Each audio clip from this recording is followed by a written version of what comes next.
తాదాత్మ్యత అంటే అర్థం ఏమిటి? మనని మనం మర్చిపోవటం.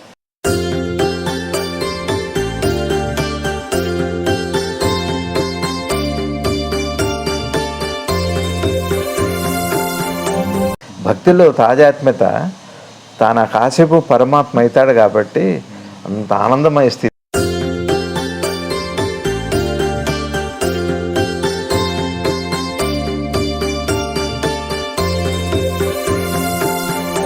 ఇక్కడ ఎట్లయితే వినపడుతుందో అదే శబ్దం అంతకంటే బాగా ముందు వినపడుతుంది. తర్వాత శబ్దమే తానైతే అదే ఓంకారంగా మారటం అంటే అందరికీ జరిగేది.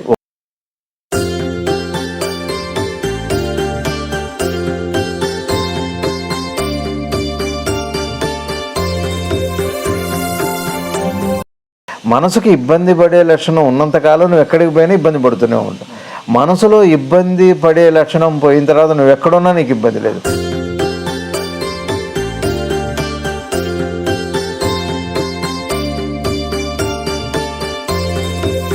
మనకి గురువు చేసే మేలు ఏమిటంటే ముందు మరణం గురించి, ఆ తర్వాత జననం గురించి, ఆ తర్వాత నీ గురించి, ఆ తర్వాత దైవం గురించి, ఇట్లా ఒక్కొక్క పొర తీసివేసేవాడే గురువు.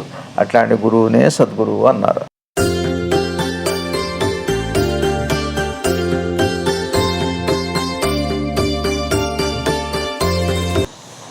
భౌతిక విషయాలు తెలియటానికి కావలసిన స్పృహని మనసుని వాడారు. దైవానికి కావలసిన స్పృహని తెలియటానికి జ్ఞానము గ్రహింపు అని వాడారు.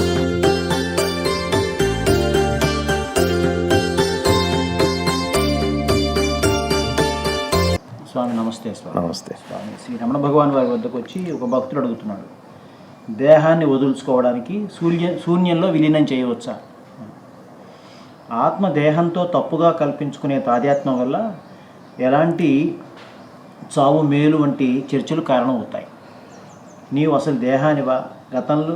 గత నిద్రలో నీకు ఏ దేహ స్మృతి ఉంది? లేదు కదా. మరి ఇప్పుడు ఉండి నిన్ను బాధించేది ఏమిటో తెలుసుకో, అదే అహంకారం. దాన్ని వదులుచుకోవాలి, కానీ అప్పుడు సుఖంగా ఉంటావు నువ్వు. శరీరంతో తాదాత్మ్యతే నిజమైన బంధం.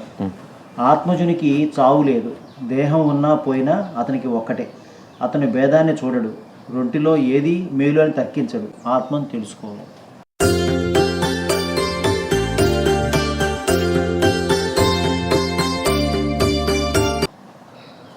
ఓం శ్రీ శివానంద గురుభ్యో నమః. శ్రీ ఆంజనేయ పరబ్రహ్మణే నమః. ఆత్మబంధువులు, ఆత్మస్వరూపులైన అందరికీ నమస్కారం. ఓం నమో భగవతే శ్రీరమణాయ. భగవాన్ రమణ మహర్షుల వారి అనుగ్రహ బోధని మనం చిన్నగా విచారణ చేసుకుంటూ వారి బోధలోనే వారి పూర్వం చెప్పిన విషయాలని ఒకసారి మననం చేసుకుందాం. ఎవరో అడుగుతున్నారు, దేహాన్ని వదిలించుకోవటానికి శూన్యంలో విలీనం చేయట దేహాన్ని గురించే అడుగుతున్నారు. వారి బాధ అంతా దేహం గురించే. ఇప్పుడు ఇదేంటంటే, ఒకసారి మనం కొత్తగా వినే వాళ్ళకి ఆ సూత్రం అర్థం కావాలి. అది ఒక ప్రయోజనం కోసమే మళ్ళీ చెప్పటం. విన్నవారికి అది బలపడుతుంది, అనుభవంలో ఉన్న వాళ్ళకి అక్కర్లేదు కాబట్టి. సరే, ఈ వారు చెప్పిన ఇదేమిటి అంటే, తేలిగ్గా మనం ఒకసారి జాగ్రత్తగా సూత్రాన్ని గుర్తుపెట్టు. ఉనికి అంటే ఆత్మ వస్తువు ఉన్నది, ఆత్మ వస్తువు. ఈ ఆత్మ వస్తువునే మనం ఉనికి అని, చైతన్యమని, పరమాత్మని, స్వరూపమని పిలుస్తాం. ఇది ఉనికి వైపు మాటలు. ఇకపోతే మనసు, అహంకారము, బుద్ధి, చిత్తము, జ్ఞాపకము, మరుపు, ఇవన్నీ, నేను అన్న భావన, ఇవన్నీ కూడా మనసుకు సంబంధించిన మాటలు. మనసుకి ఈ పేర్లు వస్తాయి, ఆత్మకేమో ఆ పేర్లు వస్తాయి. ఆత్మన్నా, నేను అనే స్ఫురణన్నా, చైతన్యమన్నా, జ్ఞానమన్నా, పరమాత్మన్నా, ఇవి దాని పేర్లు. ఇక మనసు అన్నా, ఈ దొంగ నేను, అహంకారం అన్నా, ఇవన్నీ మనసుకు సంబంధించిన మాటలు. సరే, మనకేమవుతుంది? మనసు ఆత్మ ఎప్పుడైతుందో చైతన్యమై, అంటే తేలిగ్గా చెప్పుకోవాలంటే మనకు మెలకు వస్తుంది కదా పొద్దున్నే. మెలకు దేనికి వస్తుంది? ఆత్మకే. ఆత్మ చైతన్యవంతమైన దాన్ని మెలకు అంటాం. ఆత్మ చైతన్యవంతమైతే మెలకువ అవుతుంది. మరి మెలకువ వచ్చాక మనకేం జరుగుతుంది? ఈ ప్రపంచం తెలుస్తుంది. ఇక నేను ఈ ప్రపంచం అంతా తెలుస్తుంది. మనందరికీ ఏం జరుగుతుంది? మెలకువ వచ్చాక నేను ఇది అనే ఒక భావన తెలియకుండానే వస్తుంది. శరీరం నేను అంటున్నాం కదా. ఆ తర్వాత ఈ ప్రపంచ భావన, ప్రపంచం కనపడటం, ఇవన్నీ భావనగా, అంటే భావన అంటే అనుభవంలోకి వస్తుంది. ఇప్పుడు ఇక్కడ సూత్రం ఏంటంటే ఆత్మకి చైతన్యమైనప్పుడు, చైతన్యం అవగానే ఈ దేహము ప్రపంచము ఏర్పడిన దాన్నే మనసు అని అంటాం. నేను దేహం అన్న భావన వస్తుంది. ఎవరికి వస్తుంది దేహం అన్న భావన? ఆత్మకే వస్తుంది. అందుకనే ఇక్కడ ఇక రెండో మాటలో, మొదటి మాట ఏమో ఆత్మే పరమాత్మ, ఆత్మే స్వరూపము, ఆత్మే ఆనందము, సత్తు చిత్తు ఆనందము, ఆత్మకి సంబంధించిన మాటలని చెప్పు. ఇప్పుడు ఈ ఆత్మ చైతన్యవంతమయ్యి ఈ దేహస్పృహ కలిగిన తర్వాత ఈ ఆత్మకి ఏ భావన వస్తుంది అంటే నేను దేహము అని వస్తుంది. దాని పేరే అహంకారం. ఆత్మకే వస్తుంది, వేరే దానికి కాదు. అప్పుడు ఆత్మకు ఆ భావన, అసలు భావన మొదలవటమే, ఆలోచన రావటమే ఇంకా ఇప్పుడు ఆత్మగా ఉండదు, మనసుగా పిలువకూడదు. ఆత్మ ఇప్పుడు ఇక్కడికి వచ్చాక వ్యవహారంలో ఇప్పుడు చూడండి, అమ్మాయి అమ్మాయి అంటాం, పెళ్ళయి పిల్లలు పుట్టగానే అమ్మ అని అంటాం, మారిపోతుంది. అందుకని భగవాన్ ఏం చెప్పారంటే ఈ మనసు తన పనితీరుని బట్టి దానికి పేర్లు పెట్టారు. బుద్ధి అని, మనసు అని, ఆ తర్వాత అహంకారం అని, ఇవన్నీ పేర్లు పెట్టారు. చిత్తమని. నేననేది ఎవరో కాదు, మనసే. నేనెవరంటే నేను అని. ఇప్పుడు భగవాన్ సూత్రాల్లో అతి ముఖ్యమైనది ఏంటి? నేనెవరో తెలుసుకోమంట. అంటే అర్థం ఏంటంటే మనసుని తెలుసుకోమని, దాని అర్థం. రెండు, నేనెవరో తెలుసుకుంటే ఏమర్థం అవుతుంది అంటే మనసుని తెలుసుకున్నప్పుడు మనసు అనేది ఒకటి లేదు అని తెలుస్తుంది. ఉన్నది ఆత్మ ఒక్కటే. అదే చైతన్యం అయినప్పుడు, క్రియాత్మకమైనప్పుడు మనసుగా పిలువబడుతుంది. అహంకారంగా భావించుకుంటుంది, దేహంగా ఎవరికి? ఆత్మకే. రెండు ఆత్మలు లేవు, రెండు మనసులు లేవు. ఆత్మలో వచ్చే మార్పు స్పష్టంగా చెప్పారు భగవాను. ఆత్మకి మానసికమైన మార్పునే జీవుడు అని అంటారు. ఆత్మే జీవుడు. ఎప్పుడైంది అంటే తాను క్రియాత్మకమైనప్పుడు, మనసుగా పిలువబడ్డప్పుడు దాన్ని జీవుడు అని, అహంకారం అని, మనసు అని మారుపేరుగా పిలువబడుతుంది. ఆత్మకి మానసికమైన మార్పే నేనన్న భావన. ఆత్మకి మానసికమైన మార్పే జీవుడంటే. నేనన్నా మనసన్నా వేరు కాదు, ఆత్మ జీవుడు వేరు కాదు. మాయ అనే మాట మనకు వస్తుంది. మాయ అంటే వేరేం కాదు రేవిగా, ఉన్నదాన్ని ఎడ స్పష్టమైన అవగాహన లేకపోవటం పేరే మాయ. ఉన్నదాన్ని ఉన్నది ఉన్నట్టుగా గ్రహించకపోయినప్పుడు ఆ మనసు కలిగే అపార్థము, దాన్నే మాయ అని అంటారు. మాయ అంటూ విడిగా లేదు, అపార్థాన్నే మాయ అంటారు. అవగాహన రాహిత్యాన్ని మాయ. ఇప్పుడు మనసు ఎవరో కాదు, ఆత్మకే క్రియాత్మకమైనప్పుడు. మెలకు అంటే క్రియాత్మకం అవటమేగా. మనసు క్రియాత్మకం. మనసు అంటే మళ్ళీ ఎవరో కదా, ఆత్మే. మనసుని ఎప్పుడు ఉంటున్నారు ఆత్మనే అంటే క్రియాత్మకం. అయితే క్రియాత్మకం కానప్పుడు ఆత్మగా పిలువబడుతుంది పరమాత్మ వస్తువు. పరమాత్మే క్రియలోకి వచ్చినప్పుడు జీవుడయ్యాడు, క్రియలో లేనప్పుడు దేవుడయ్యాడు. చూసారా? ఆత్మ వస్తువు క్రియాత్మకం అయితే జీవుడవుతున్నాడు, క్రియాత్మకం కానప్పుడు దేవుడవుతున్నాడు. అయితే క్రియాత్మకమై ఉన్నప్పుడే దానిని అవగాహన చేసుకుంటే జ్ఞాని అవుతున్నాడు, అవగాహన చేసుకోకపోతే అజ్ఞాని అవుతున్నాడు. పిలువబడటమే పేర్లే. జ్ఞాని అజ్ఞాని మనసుకు పెట్టిన పేర్లే. దైవము జీవుడు అని పెట్టేది కూడా మనసుకు పెట్టిన పేర్లే. అంటే ఆత్మ క్రియాత్మకమైనప్పుడు పెట్టబడిన పేర్లు, ఆత్మ క్రియాత్మకం కానప్పుడు పెట్టబడ్డ పేర్లే. ఇవన్నీ కూడా ఆలోచన పరిధిలో భాగాలు. ఇదే భగవాన్ చెబుతున్నారు.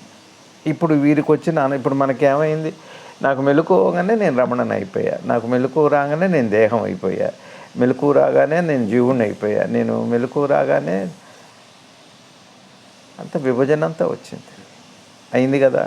దీన్ని ఏం చేస్తున్నా, నాకు ఇప్పుడు ఈ చైతన్యాన్ని నిన్న నిసర్గదత్త మహారాజు వారు చెప్పినట్టుగా భరించడం కష్టంగా ఉంది. అన్నీ కష్టాలే మనకి, ఎటు చూసినా బాధే, అనారోగ్య బాధ దేహానికి, మనసుకేమో ఈ ప్రాపంచిక విషయాల్లో ఉండేటువంటి అవరోధాలు అనుకోండి, ఆటంకాలు, ఇవన్నీ కూడా బాధ.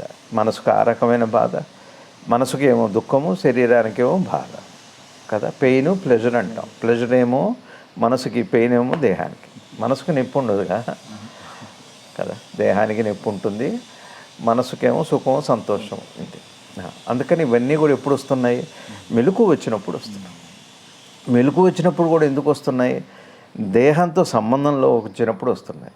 దేహంలోకి కూడా సంబంధంలోకి వచ్చినప్పుడు కూడా ఎందుకు వస్తున్నాయి? దేహమే నేను అనుకోవటం చేతి వస్తున్నాయి. అందుకని ఇప్పుడు మనకి వచ్చినాయి కాబట్టి, ఇప్పుడు దేహం నేను అనుకుంది కదా, ఎవరు అనుకున్నారు? ఆత్మే అనుకుంది. ఆత్మ అనుకున్నప్పుడు ఏం చేయాలి? అపోహను పోగొట్టుకోవటమే కాకుండా ఈ దేహాన్ని మనం సంబంధాన్ని, ఇప్పుడు రవి గారు మీరు వెళ్తున్నారు, రవి గారు మీరు చీకట్లో వెళ్తున్నారు, ఒక లైట్ వచ్చింది, ఒక వెలుతురు దీపం, మీ నీడ పడుతుంది. అప్పటిదాకా నీడ లేదు. చీకట్లో నీడ ఉండదు, వెలుతురు కూడా నీడ లేదు. చీకటికి నీడ లేదు, వెలుతురికి నీడ లేదు. ఉందా? సూర్యుడికి నీడ ఉందా? మీరు ఒక ఏదైనా ఒక వస్తువు వస్తే దాన్ని నీడ పడుతాం. చీకటికి కూడా నీడ ఉండదు. మళ్ళీ వెలుతురు వస్తే మీరుంటే నీడ పడుతుంది. అలానే మీరు నీడ పడది. రాత్రి వెళ్తున్నారు ఒంటరిగా ఒక వీధిలో, కొంత దూరం చీకట్లో వెళ్ళారు, ఇంతలో ఒక దీపం వచ్చింది, మీ నీడ. ఇప్పుడు నీడ చూసి భయం అయింది. ఇప్పుడు మీరు మీ భయం పోవాలంటే మనం ఏం చేస్తున్నామంటే, ఇప్పుడు ఇక్కడ నీడ పోతే బాగుండు అనుకుంటున్నాం. భయం నీడ వల్ల రాలేదు, అపార్థం వల్ల నాలో వచ్చింది. నీడ దేనివల్ల వచ్చింది? నీడ వల్ల నేను రాలేదు, నా వల్ల నీడ వచ్చింది, వెలుతురు వల్ల నీడ వచ్చింది కదా. కాబట్టి నేను అర్థం చేసుకోవాల్సింది నా భయాన్ని, విషయాన్ని. కానీ నీడని పోగొడితే నా భయం ఎలా పోతుంది? ఇప్పుడు మనం చేస్తున్నవి వీరు అడుగుతున్నది అదే, నాకు ఈ బాధలు ఎలా పోతాయి, దేహాన్ని శూన్యంలో కలిపేస్తే పోతుందా అని. అందుకనే ఆత్మహత్యలు కూడా వచ్చినాయి ఎక్కువ, మరింత అవుతుంది చనిపోవటం వల్ల మరింత. అదే చెప్పాంగా, ఒక జోక్ చెప్పుకున్నాం ఒకసారి. ఓ పిల్లవాడు ఇంటర్ దాకా వచ్చాడు, చదువు అంతా తప్పుతున్నాడు, 10th తప్పాడు, అన్నీ తప్పుతూ వచ్చాడు. ఇక విసుగు వచ్చేసింది. అప్పటికే 20 ఏళ్ళు వచ్చినాయి. ఇక పాస్ అవుతాననే ఆశ అతనికి ఎక్కడా కనపడట్లేదు. ఇక ఆత్మహత్య చేసుకుందామని నదికి వెళ్ళాడు. నదికి వెళ్ళిన తర్వాత దూకబోయే క్షణంలో అతనికి ఒక చిన్న వివేకం పుట్టింది. ఏమనుకున్నాడంటే, సరే చచ్చిపోతా, మరి చచ్చిపోయాక మళ్ళీ పుట్టాక మళ్ళీ ఎక్కడి నుంచి చదవాలి? ఇంటర్ నుంచి అయితే చదవం కదా, మళ్ళీ ఎల్కేజీ నుంచి చదవాలి. అంటే మళ్ళీ ఎల్కేజీ నుంచి చదవడం ఎంత కష్టం. తప్పుతానో పాస్ అవుతానో మనకేం ప్రమాణం ఏం లేదు, భవిష్యత్తు ఏం మనకి ఎక్కడ లేదు. అందుకని అతను ఏమనుకున్నాడంటే, కష్టమో నష్టమో ఇప్పుడు బతికుండే తప్పడం పాస్ అవడం తర్వాత ముందు చచ్చిపోవడంలో ప్రయోజనం లేదని అతనికి ఒక వివేకం, ఒక స్ఫురణ వచ్చింది. ఆత్మహత్య విరమించుకొని వెళ్ళిపోయాడు. అది వివేకం. చచ్చిపోవటం వల్ల అనేది మన ఇంత ప్రాసెస్ ఉంది. ఇదే రామాయణంలో కూడా మనకి చెబుతారు పెద్దలు. రాములు వారు అరణ్యవాసానికి అది వెళ్తున్నప్పుడు అక్కడ వాళ్ళు ఋషులందరూ వచ్చి దీనంగా మమ్మల్ని బతికించండి, మనం రక్షించండి. ఏంటి మీకు ఇంత భయం ఏంటి? ప్రాణ భయం ఏంటి? దేహ భయం ఏంటి? ఇట వైరాగ్యమా ఇది అని అన్న. వాళ్ళంతా చూపెట్టారు. అక్కడ అన్ని గుట్టలుగా ఉన్నాయి శరీరాలు, అదే శవాలు, గుట్టలు, ఎముకల గూళ్ళు. అంటే వాళ్ళు అన్నారు, ఓ మహాప్రభు, చనిపోతామని భయం కాదు, ఈ దేహం అతి దుర్లభంగా వస్తుంది, జ్ఞానం ఈ దేహం ఉండగానే సంపాదించుకోవాలి. మళ్ళా చచ్చిపోయాక మళ్ళీ జ్ఞానం వస్తుందో, బుద్ధి వస్తుందో, ఎక్కడ పుడతామో, మళ్ళా అంత వయసు రావాలి, ఆ పరిణామం ఇదంతా ఇది తెలియదు. అంటే ఇప్పుడు ఈ శరీరం ఉండగా ఈ బుద్ధితో ఈ జ్ఞానం నేను ఇప్పుడే సంపాదించుకుంటే మన మేలని, అందుకని బతకాలని, కానీ ఏదో మళ్ళీ ఉండి సాధిస్తామని కాదని అడిగారు. అది రాములు వారు సంతోషపడ్డారు. ఇదే కథ. ఇప్పుడు ఇది మనం దీనికి ఆపాదించుకుంటే భగవాన్ ఇప్పుడు చెబుతున్నారు. ఇక్కడ ఎంత బాగా చెబుతున్నారు. మనందరికీ కూడా, ఒక పాఠకుడికి కానీ, ఒక సాధకుడికి కానీ, ఈ మార్గంలో ఆధ్యాత్మిక మార్గంలో ఉన్న వారికి ఎంత స్పష్టంగా చెబుతున్నారంటే, ఆత్మకి అని పదం వాడారు. తప్పుగా తాదాత్మ్యం ఎవరికి రాల? మనసుకు రాల. ఇప్పుడు మనకేముంటుంది, మనం అడుగుతాం నా మనసుకి ఏంటి అజ్ఞానం, మనసుకు కాదు అజ్ఞానం. ఏది దీనికి అజ్ఞానం లేదో, ఏది పరమాత్మ వస్తువో దానికి ఈ దేహ సంబంధం చేత అజ్ఞానం దానికే వచ్చింది. అందుకని అంటున్నాను, ఆత్మకి దేహంతో తప్పుగా తాజాత్మత పొందటం వల్ల, ఆత్మకి దేహం కాదు, ఆత్మ స్వతహాగా ఆనంద రూపమైంది పరమాత్మ వస్తువు.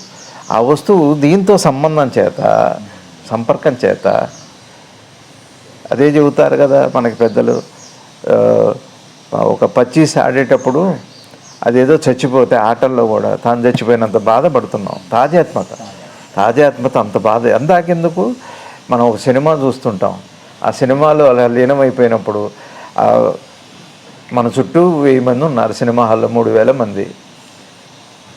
ఆ సినిమాది, ఆ సినిమాలో అక్కడ సినిమా తీసేవాళ్ళు ఉంటారుగా, ఫోటోగ్రాఫర్స్, అదేం ఒంటరివాడేం కాదు, వాడికి తెలిసే పోతున్నాడు. పగటిపూటే రాత్రిగా చూపెడుతున్నాడు, పగలనే రాత్రిగా రాత్రి సినిమా ఎలా తీస్తారు?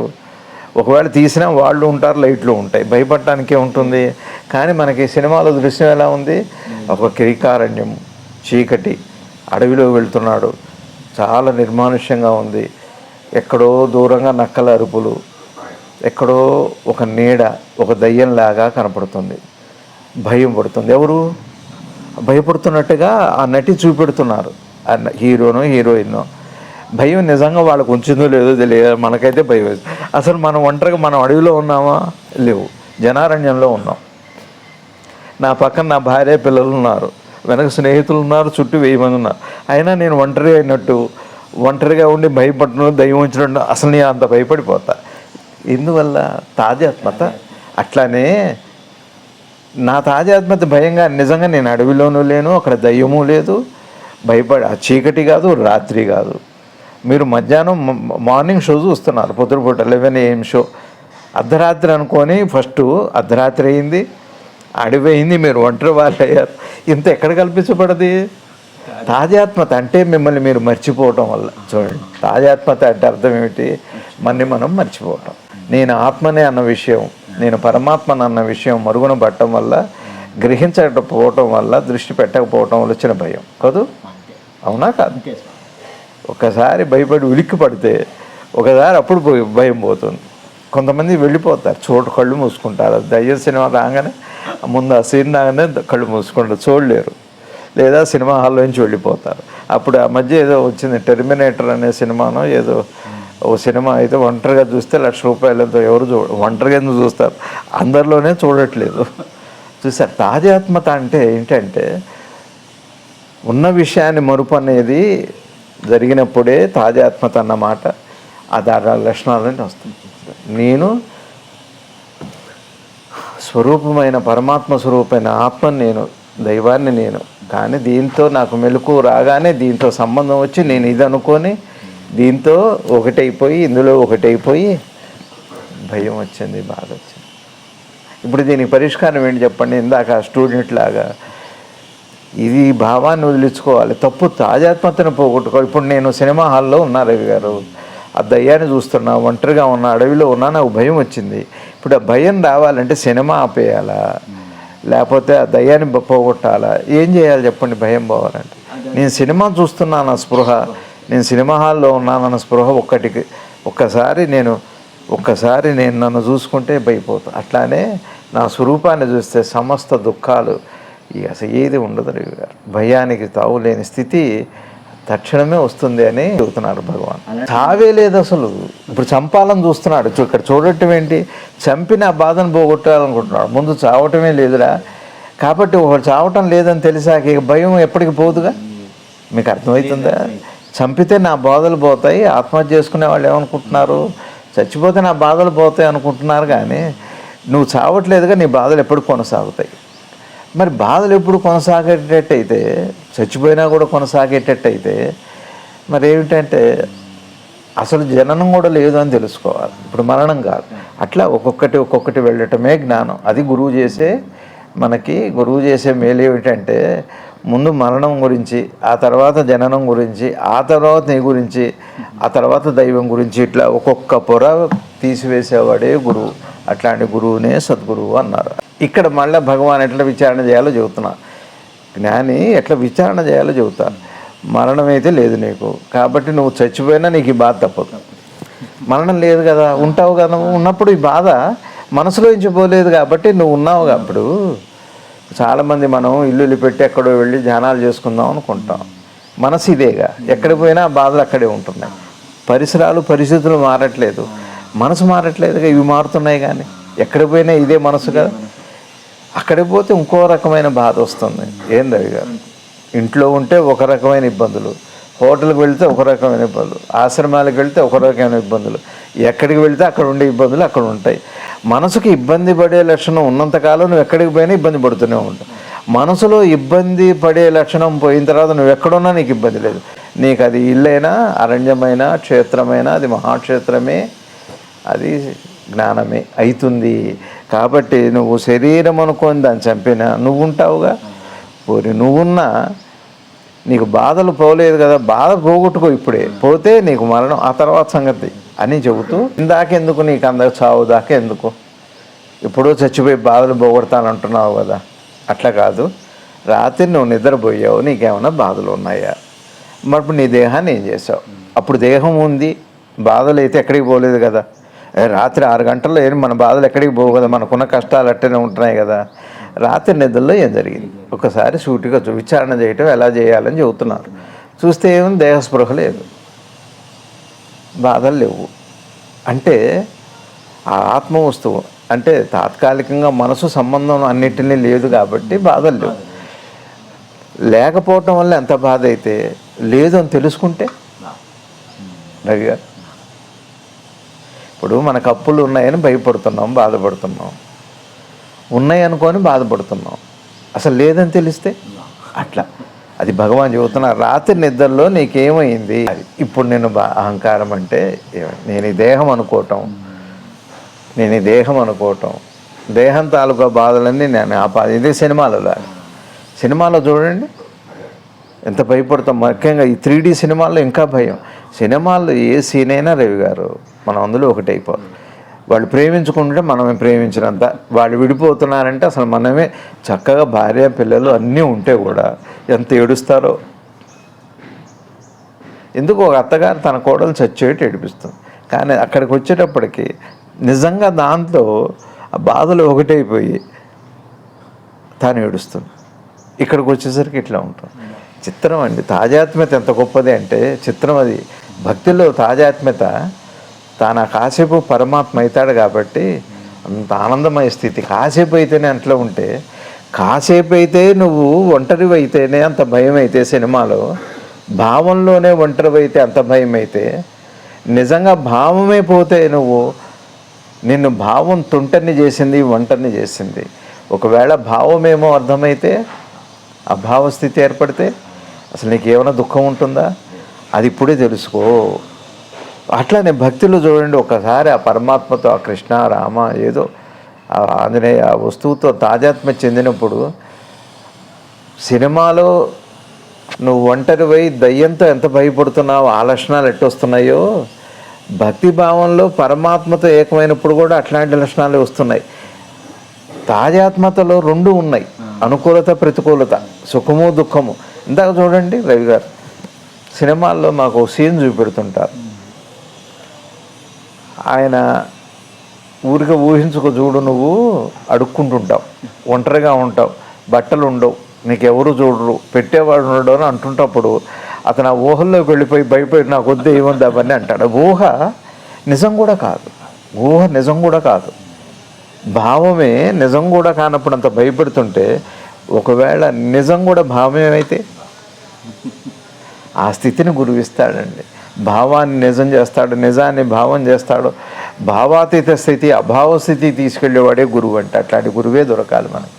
ఒక సద్గురువు దొరికితే ముందు, అందుకనే భక్తితో ముందు ప్రవేశపెట్టి నిన్ను ఒక మంచి భావంలోకి తీసుకెళ్ళి పరమాత్మ భావంలోకి, తర్వాత నేను అభావ స్థితిలో కూడా తీసుకెళ్ళి అసలు నువ్వే పరమాత్మ అని చూడటం. ఫస్ట్ నువ్వు పరమాత్మ అని చేయటం, నువ్వే పరమాత్మ అని తెలియటం, అసలు తెలియకపోవటం భావమే అని తెలియటం. ఇది ఎట్లా ఒక అద్భుతమైనటువంటి పరిణామాలు ఈ జ్ఞాన మార్గం. భగవాన్ ఎంత బాగా తీసుకోవడం, ఎక్కడికో తీసుకెళ్ళా. మన రోజు అనుభవాల్లో నువ్వు నిద్రపోయావా, రాత్రి సంగతి ఏంటి చెప్పాను.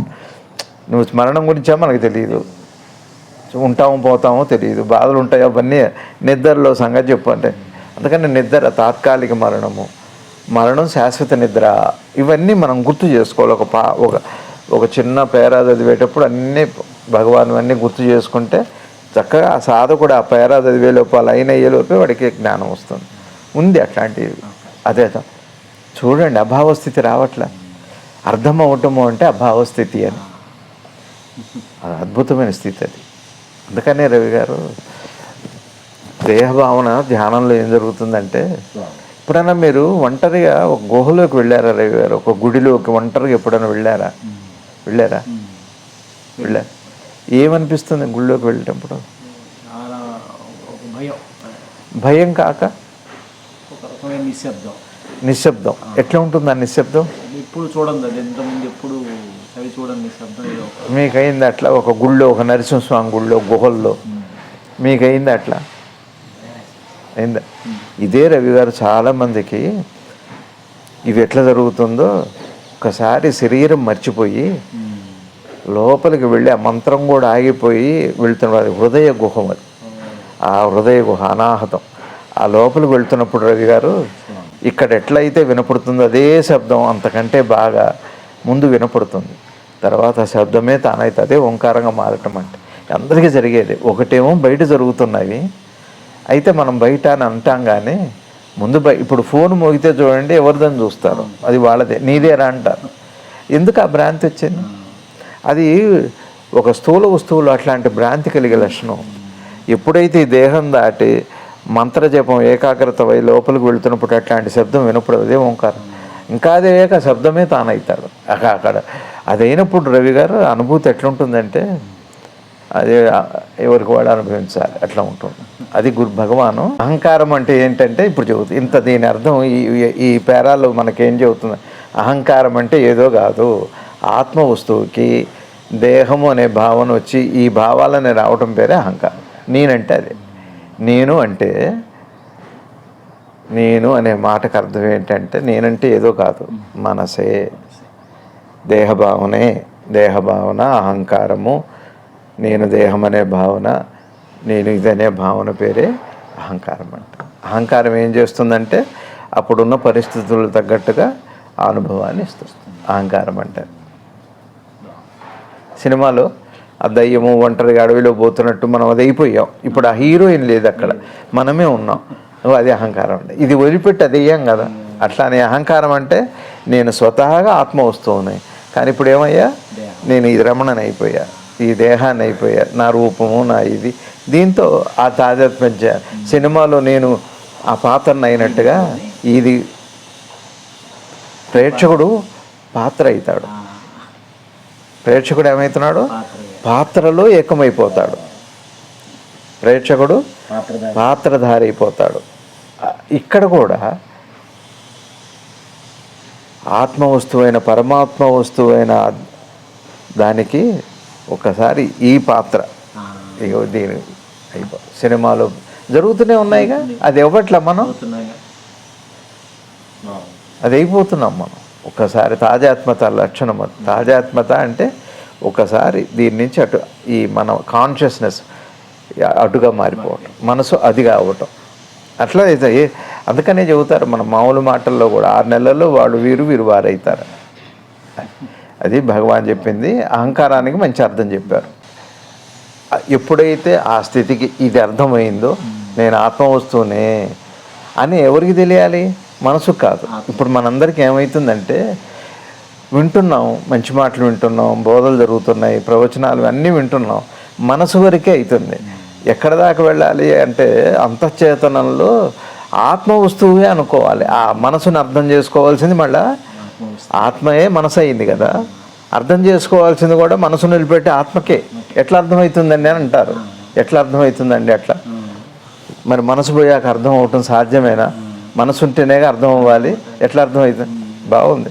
మీరు నిద్రపోతున్నారు కదా, గాఢ నిద్రలో మీరు ఉన్నారా? తెలుసా?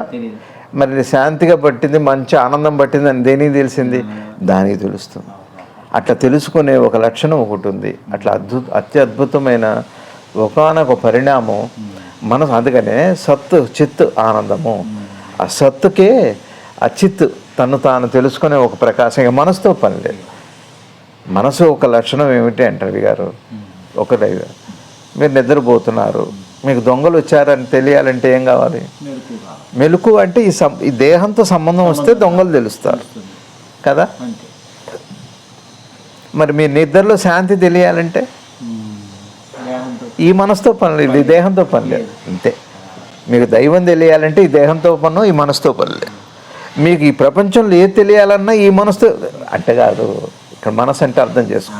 మనసు అంటే అర్థం ఏమిటి అంటే భౌతిక విషయాలు తెలియటానికి కావలసిన స్పృహని మనసు అని వాడారు. దైవానికి కావలసిన స్పృహని తెలియటానికి జ్ఞానము గ్రహింపు అని వాడారు. అంతే. అక్కడ గ్రహింపు చాలు. దేహంతో మీరు ఈ ప్రపంచంలో ఏది తెలియాలన్నా దేహ స్పృహ కావాలి, లేక తెలియదుగా. దొంగ వచ్చినా, భార్య వచ్చినా, జబ్బు వచ్చినా, చివరికి శరీరంలో నొప్పి కూడా తెలియదు మీకు. దేహస్పృహ ఉంటేనే దేహబాధ తెలుస్తుంది. దేహస్పృహ ఉంటేనే దేహానికి ఈవులున్న ప్రపంచం విని తెలుస్తాయి. ఇప్పుడు మనసు అంటే ఏమిటి? దేహస్పృహే మనసు అంటే. మనసు అంటే ఏంటి? దేహస్పృహ. మీకు నిద్రలో శాంతి దేహస్పృహతో తెలుస్తుందా? దేహస్పృహ లేనప్పుడు తెలుస్తుంది. అప్పుడు మనసు లేదు అనే మాటకు అర్థం ఏంటంటే దేహస్పృహ ఉంటే మనసు, విదేహస్పృహ ఉంటే విదేహ స్మృతి. దేహస్మృతి, విదేహ స్మృతి. విదేహము అంటే అది దేహస్మృతి లేకపోతే. దేహస్మృతి లేనప్పుడు దైవము, దేహస్మృతితో దేహము దేహాది విషయాలు తెలుస్తాయి. ఇదే జ్ఞానం అంటే. అహంకారము అంటే ఇప్పుడు మనసు అంటే ఏంటి చెప్పండి? దేహస్మృతి. దేహస్మృతితో ఉండే విషయాలే. లేకపోతే ఇంకేమున్నాయి మీకు? ఏ విషయమైనా దేహస్మృతితో పాటే ఉంటాయి. దైవస్మృతి ఆనందము శాంతికి ఇక ఆ స్పృహతో పని లేదు. ఆ స్పృహ అక్కర్లేదు. దేహస్పృహ అక్కర్లేదుగా. మీకు నిద్ర తెలియాలంటే ఏం చేయాలి చెప్పండి? దేహస్మృతి పోవాలి. సింపుల్. నిద్ర తెలియాలంటే దేహం తెలియకుండా పోవాలి. నిద్ర తెలియాలంటే దేహం తెలియకుండా పోవాలి. మరి నీకు దైవం తెలియాలంటే దేహం తెలియకుండా పోవద్దా? దేహం తెలియకుండా పోయిన క్షణంలోనే దైవం తెలుస్తుంది. మీకు దేహం తెలుస్తున్న మరుక్షణంలోనే దేశం తెలుస్తుంది. దేశం తెలియాలంటే దేహం తెలియాలి, దాని పేరు మనసు. దైవం తెలియాలి అంటే దేహం పోవాలి, దాని పేరు మనసు పోవటం. అంటే ఇది భగవాన్ చెప్పి, దీని పేరు అహంకారం. ఇది భగవాన్ బోధ. మంచి బోధ చేశారు భగవాన్. ఇప్పుడు మనకందరికీ కూడా ఆత్మలోనే ఒక భావం వచ్చింది, నేను దేహము అని. కాబట్టి అది అక్కడే పోవాలి అంటే ఒక నిద్రా స్థితిని, మనసు లేని స్థితిని చక్కగా జాగ్రత్తగా అవగాహన చేసుకుంటే మన ప్రయాణం పూర్తవుతుందని భగవాన్. శ్రీ శివానంద గురుభ్యో నమః. ఓం నమో భగవతే శ్రీవాన రమణాయ. భారత్ మాతాకు జై.